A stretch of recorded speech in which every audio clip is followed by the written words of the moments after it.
Welcome to Retire Coast, where we discuss all things retirement, life on the Mississippi Gulf Coast, and your financial welfare. Bill Anderson, your host, is a serial entrepreneur having created many successful businesses and holds a real estate broker's license, speaks about personal experiences with each topic. Listen, learn, and improve the quality of your life. Welcome back to Retire Coast podcast. I'm going to talk to you today about a topic that I have written about, and a lot of people have read that.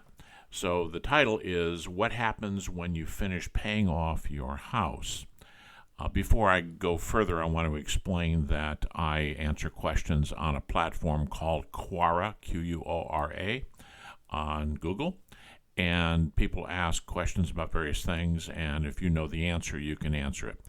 I've had several 100,000 people read my answer to this question.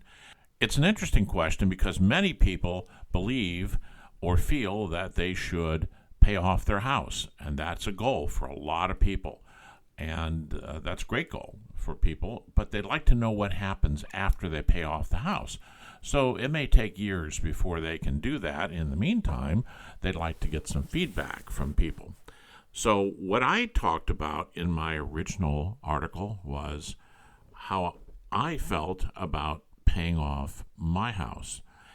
So I wanted to explain, and I put this in more detail in the article on retirecoast.com, that I didn't intentionally decide to pay off my house. What had happened is I had sold my company to a very large corporation and stayed on to manage it for a while. But right after the sale, we're in the process of transitioning between, accounting and that kind of thing to the new corporation, whereas most of that work would not be done with my own company. The larger company had all the assets and ability to do all that. But in the meantime, we had to pay the bills. And my personal credit was attached to our corporate credit card. And then the corporation that bought the company was supposed to be paying those bills. Well, something happened and they didn't. And I was right in the middle of buying a new house. And they went to check my credit again, not long before closing. And they told me they couldn't finance me because my credit card was a pretty large amount due. I think it was around $200,000. Was late. It was more than 30 days late. Well, that messed everything up. And so I needed to buy the house because they had just reduced it by, I think it was $50,000 or $75,000. It was a brand new house. It had been just sitting there for a while. They couldn't sell it, and I talked them into selling it to me for a lower price. So I couldn't walk away from it, and what I did is I just took cash from my savings and paid cash for the house at closing. Well, it was nice not to have a mortgage, and that's really my point here. This question about paying off your house and what happens afterwards means that you have no mortgage, which means that you have no house payment. But let me just explain to you that you don't really get rid of everything. You have to pay your property taxes, you have to pay your insurance, and those things you're going to have to figure out how to take care of aside from the mortgage company making those payments. And the mortgage company usually grabs an amount every single month and they add it all up and then they'll pay these things as they come due. But with people who don't have mortgages, you have to save this money up. If you fail to do that, you could end up with a large tax bill you cannot afford to pay. The same thing with insurance today. As high as insurance rates are, it could be difficult for people who have not saved during the year to be able to pay off that insurance payment. Now, fortunately for me, what happened after I finished paying off the house is that I put money away specifically to pay the taxes and the insurance when they would come due. In that area, I was in California, and the taxes would come due every 6 months. And then the insurance, of course, once a year. So I just want to let you know that, when you pay off that mortgage, you still have some payments. And for some people, those payments may be higher actually than what the mortgage component was. In other words, you might be paying $3,000 a month now. You pay off your house and you still may be paying the equivalent of $1,500 a month for taxes and insurance. So I just want to let you know that's possible too. Now, it was nice not to have a mortgage, and I used that money that I would otherwise have paid the mortgage for to buy another house that we were going to eventually retire in, which we didn't, but we moved to that house anyway down the road. But that's how I was kind of forced into this, and it was nice not having a mortgage payment. But here's the problem from my perspective with that. The amount of money that I was paying on the mortgage interest at that time was around 5%. Now, the stock market has traditionally been paying around 7%. And I had a lot of different kinds of investments, most of them real estate investment trusts, that were paying 10, 11, 12%. So it didn't really seem like a good investment to pay cash for this house when I was cutting myself off from about half of the income I could be earning if I had a mortgage on that house that I was paying 5% on, for example, and I was earning 10% maybe for the cash in the bank. So for me as an investor and for someone who wanted to put money away for retirement, paying off the house at that point early before retirement didn't seem to make a lot of sense, except for the fact that I bought the house, which otherwise I wouldn't have been able to do, and I made the $50,000 or so. Now, that's not always a situation that everybody finds themselves into, but most people that expect to pay off their house don't realize that while it may feel good not having a mortgage payment, you still have other payments. You have credit card payments. You've got other expenses on the house. So you're not going to be completely, quote, debt-free. You always will have some kind of debt. Maybe you need another car or something else. Another issue that comes up when you pay off your house is that if you are in a lower rate mortgage today, such as 3% or 4% or 5%, and you pay off your house when you can earn more money doing something else, you are really reducing the potential income that you can earn by doing so. In other words, you should not be using that money to pay off your house. You should be investing that money. And if you want to pay off your house at some point, let's say you have enough cash to do it, you can always do it. You can take it out of that investment, and plus there's all kinds of additional money that's been accumulating in there, and you can pay off the house if that's what makes you feel good. And feeling good is important for a lot of people, so I'm not dismissing this at all. Many people who don't handle finances well, don't understand finances, don't want to understand finances, and the ability to earn money, etc., it would be better for them to pay off their house because then they don't have any worries, they don't have any concerns.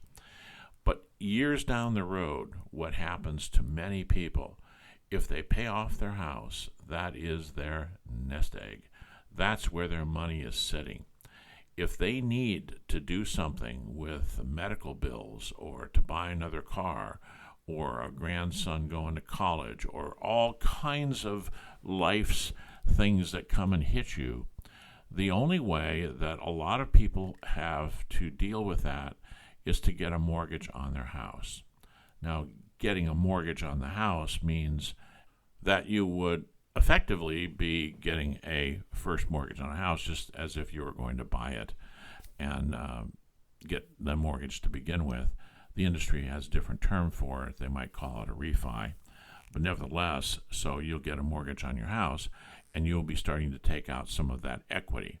Well, the mortgage rate you may be paying on that house, particularly as you listen to me now, could be around 6.5%. And you gave up a 3.5% to 4% rate a long time ago to pay off that house. Now you're going to pay a higher rate. Now you won't necessarily pay a higher rate. It just depends on when you do it and what the rates are at the time. But the chances are likely that you will pay a higher rate borrowing this money. Now, if you had kept that money that you paid off your house with, kept it into investments that were reasonable, that were semi-secure or very secure, depending on your ability to take stress, then you would have had a lot more money, because if you're earning 9% or 10% in some type of an account, then you would be earning the difference between that amount and what the mortgage would be all along. So if you decided to pay off your house down the road, you could do that. Otherwise, you would have a pile of cash there that you could use that won't cost you any financing fees, because, one of the problems with getting a new mortgage on a house that you had paid off years ago is that you're going to have to pay all of those loan fees up front to get that money back. Even if you got a HELOC loan, which is a shorter term kind of loan, it's like drawing against a pile of cash. It doesn't make any difference. It's going to cost you somewhere. It's going to cost you, not just in the interest, but in setting up the loan. So if there's a possibility that you could be borrowing that money again later on, let's say, for example, you pay off your house at age 62 or 63, and then by age 70, you're tapping that house for some type of expenses, and you're getting a loan on it. So you will not only have paid a higher interest rate, but you'll have to pay the cost of getting that loan. So it may have been better for you to put that money into investments instead of paying off the house for the eventual need for that money, because almost everyone that retires will eventually need to sell their house. Not everyone, but many people will. They might be downsizing from a large house to a condo. Then they're going to sell their house and they're going to move over to the condo. So if you already have that cash, you should be in a good position to be able to buy that next home before you sell the first home. So let me go over a few things. A list on my website. The pros of paying off your mortgage. Number one is financial freedom. Eliminates a major reoccurring expense, frees up monthly cash flow for other needs, and interest savings, saves money on interest over the life of the loan. Peace of mind. It reduces financial stress and provides a sense of security. Number four, improved cash flow in retirement, reduces expenses during retirement when income is often fixed or limited. And number five, asset ownership, gives you full ownership of your home, increasing your net worth. Now, there are some cons to this too, and I'm going to tell you what those are. Reduced liquidity. Home equity is not easily accessible without selling or refinancing, and that's, of course, when you get into those extra costs. Opportunity cost. Extra funds could be invested in higher yield opportunities, as I just mentioned. Tax implications. The mortgage interest deductions reduce taxable income if you itemize. However, most people, because of the tax changes in 2017, aren't able to even itemize their home interest rates, because the standard deduction of over $30,000 for retired couple is so large that most people don't even use the interest deduction any longer. Low borrowing costs. Mortgages have low interest rates compared to potential investment returns. And then inflation hedge. Mortgage payments become less burdensome over time as inflation increases your income, which is interesting, because that's the idea of that 30-year loan, for example. Even if you intend to pay it off or sell it within 30 years, you want that long period of time to amortize the loan. So what happens is money is worth less over time, and you are in effect paying the same rate for 30 years, and you're paying basically less money over that time. So as everything else may be going up, then your mortgage payments are not, which is good. Now, your taxes will go up and your insurance will go up, but that will go up regardless of whether you own your house or not. For those of you with a lot of equity in your house, or who have paid cash for your home, you know that you're a sitting duck, so to speak, for someone who wants what you have. That house being paid off is just sitting there waiting for someone to have a slip and fall accident on the sidewalk and sue you for it. That's because the house is paid off. Now, what you should consider is creating a liability with that house. And here's what I mean by that. If you create a trust, that is a living trust, revocable trust, you can create a mortgage that's held by the trust on the house for a large portion of the equity in the house. And that doesn't mean that you have to make payments on that because you already had. But the fact is you control the trust. The trust now owns basically most of the house through its mortgage. So if someone goes to sue you, they can't get anything that is encumbered. And so you would be filing this trust deed and the note with the local counties so that anyone trying to get something from you would find out that the house is tied up. There isn't enough equity to make it worth doing anything about. Now, getting a trust is a smart thing to do anyway if you own a home, especially if you're headed towards retirement. And if you have paid cash for the house, it's almost critical that you get a trust for that. And then you also need to look into securing it with a mortgage because it's not unhealthy to be a little paranoid that somebody is out to get you. Let me step back just a little bit now and give you an example, which is in the article on retirecoast.com about what I did about the fact that I had a house that was paid off. My wife and I decided to move to Ocean Springs, Mississippi, from California for a whole variety of reasons. You can read about those in the local newspapers. Nevertheless, we decided to move to Ocean Springs and then sell our house in California. Well, what we did is those many months that we did not have a mortgage, we used that money to buy a house in Mississippi before we actually moved to Mississippi. So we bought it about 2 years before we moved to Mississippi, and we were using that money to make the mortgage payment. I decided that I wanted a VA mortgage, which I qualified for, so we literally bought the house with nothing down, and the closing costs were paid by the builder. It was a brand new house. So essentially, we just had to make a monthly payment, and we had the money to do that because, voila, we're not making a monthly payment there. So we were working on our plan for retirement, as I mentioned, and then I didn't do it, but that's not the point.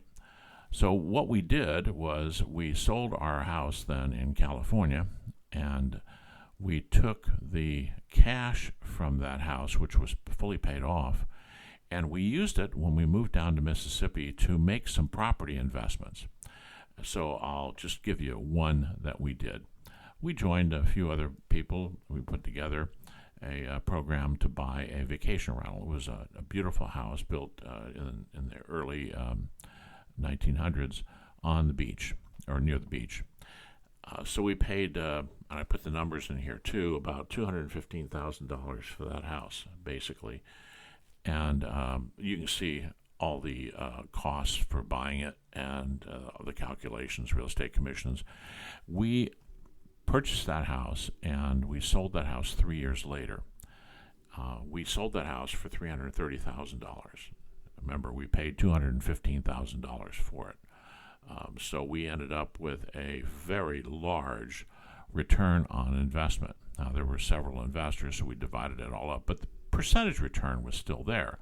So my small investment in that property was then leveraged for other properties, and we took the extra money from the California house and we bought a whole bunch of properties along the coast here.